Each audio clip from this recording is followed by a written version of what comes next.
আজকের ব্লগটা বাইরে থেকেই শুরু করলাম। হে এভরিওয়ান, কেমন আছো সবাই? আশা করছি সবাই অনেক ভালো আছে। এখন আব্বু মা আমি যাচ্ছি একটু ব্যাংকে, কারণ মায়ের ফোন পে খোলা হবে, তো সেটার জন্যই যেতে হচ্ছে। তো বাড়ি থেকে বেরিয়ে গেছিলাম, আর আমার ভিডিওটা করতে মনে ছিল না, কারণ আমাকে বলছিল তোকে যেতে হবে না, কিন্তু আমি তো রেডি হয়ে জোর করে মাদের পিছু পিছু চলে এসেছি। তারপর ব্যাংকে এসে আব্বু বসে পড়লো ফর্ম ফিল আপ করার জন্য। যখন আব্বুরা ব্যাঙ্গালোরে ছিল তখন আমাকে বলেছিল যে তুই যা ব্যাংকে, দেখ ফোন পে খোলা হয়ে যাবে। কিন্তু ব্যাংকে এসে শুনি যে মাকে ছাড়া হবে না। মা যখন বাড়ি এসছে তো কাজটা মিটিয়ে নেওয়াই ভালো। তারপর ব্যাংকের সমস্ত কাজ মিটিয়ে আমরা এলাম একটা মিষ্টির দোকানে। এখানে আব্বু মা মিষ্টি নিল, তো আমাকে বলছিল নিতে, কিন্তু আমার ভালো লাগছিল না, সেজন্য আমি নিইনি। তারপর একটা দই নিয়ে নিল। তারপর আমরা আবার টোটো করে চলে যাচ্ছিলাম বাড়ি। আর রাস্তায় যেতে যেতে দেখি আমাদের রাহিল ফোন করেছে। এখন থেকে আমাদেরকে কিভাবে ফোন লাগাতে হয়, ভিডিও কল করতে হয় সব জানে, মানে পুরো পাকা বুড়ো হয়ে গেছে ও ব্যাঙ্গালোরে গিয়ে। এখনকার বাচ্চারা পুরো ইন্টারন্যাশনাল। তারপর বাড়ি এসে আমার খালামাদেরকে ফোন করেছিলাম যে তোমরা আমাদের বাড়ি এসো, যেহেতু মেলা হচ্ছে এবং এই মেলাতে প্রতিটা বাড়িতে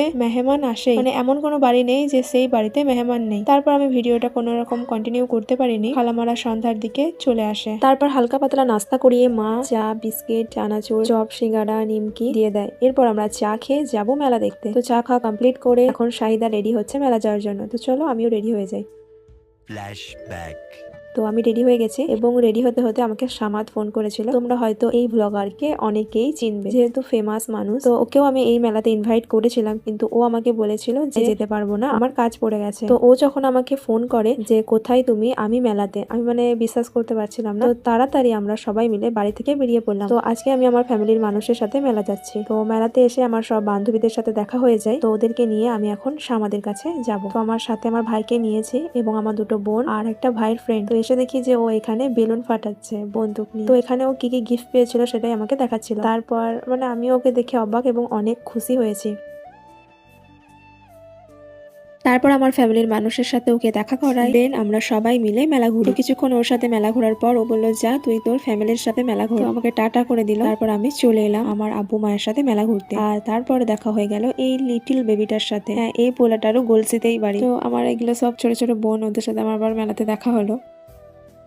তারপর আমরা ঠিক করলাম নাগরদোলনায় চাপবো। তো আব্বু চলে গেল আমাদের জন্য দুটো টিকিট আনতে। তো নাগরদোলনায় চাপার জন্য আমরা উঠে গেলাম, কিন্তু সবাইকে নামাচ্ছিল কিন্তু আমাদেরকে আর উঠাচ্ছিল না। অন্যজনকে উঠাচ্ছে কিন্তু আমাদেরকে উঠাচ্ছে না। আর উপর থেকে কিন্তু ভিউটা দেখতে অনেকটাই সুন্দর লাগছিল। তো অনেকক্ষণ ওয়েট করার পর অবশেষে আমাদেরকে নাগরদোলনায় চাপালো। আর নাগরদোলনায় চাপতে আমার ভয় করে, কিন্তু শখের বসে চেপেও পড়ি। তো তারপরে যখন নাগরদোলনা স্টার্ট হয় আমার বুকের ভিতর তখন তো হু হু করে, প্রচন্ড পরিমাণে কাঁপি এবং সিকুটে যায়। তো কিছু করার নেই, এনজয় তো করতে হবে, তাই না? তো নাগরদোলনায় উঠে যে ভিউটা দেখতে পাচ্ছিলাম সেটা অনেকটাই সুন্দর। তো আমার পাশে শাহিদা ছিল, ও তো পুরো কেঁদে সিকুটে গিয়েছিল। তারপর ওকে নামিয়ে দেওয়া হয়। তো আমাদের পাশে আবার অন্য একজনকে নিয়ে নেয়। তারপর দেখি যে নাগরদোলনার নাটটা কেমন কটকট করছে। তো আমরা ওই কাকুকে বলি আবার নাগরদোলনা থেকে নেমে যাই, কারণ বিপদ হতে বেশিক্ষণ নয়। তারপর আমাকে সামাদ ফোন করে যে আমরা বাড়ি চলে যাব। তো সেই জন্য আমি আবার লাস্ট বারের মতো দেখা করে নিলাম এবং ওকে ওর গাড়ির অব্দি ছেড়ে দিয়ে এলাম এবং টাটা করে দিয়ে ও বাড়ি চলে গেল।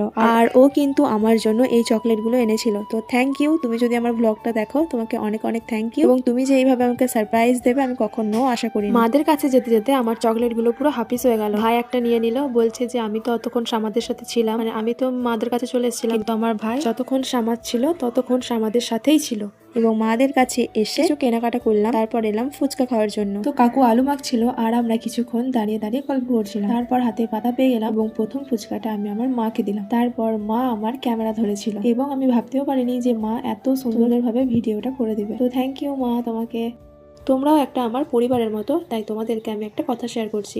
আমি যে ভিডিও করছি এখানে আমার আব্বু আমাকে সাপোর্ট করে না, কিন্তু আমার মা আমাকে সাপোর্ট করে। আমার আব্বু এসব পছন্দই করে না, কিন্তু জানি না আমি কতদূর কি করতে পারবো। তো তোমরা যদি আমার পাশে থাকো আর তোমরা যদি আমাকে এইভাবে সাপোর্ট করো অবশ্যই এগিয়ে যেতে পারবো ইনশাল্লাহ। তারপর আমাদের ফুচকা খাওয়া হয়ে গেলে আমরা বাড়ি যাওয়ার জন্য বেরিয়ে পড়লাম। তো আজকের ব্লগটা এখানেই এন্ড করছি। ভালো লেগে থাকলে like, comment, share and follow করতে একদমই ভুলবে না। আজকের মতো টাটা, বাই, গুড নাইট।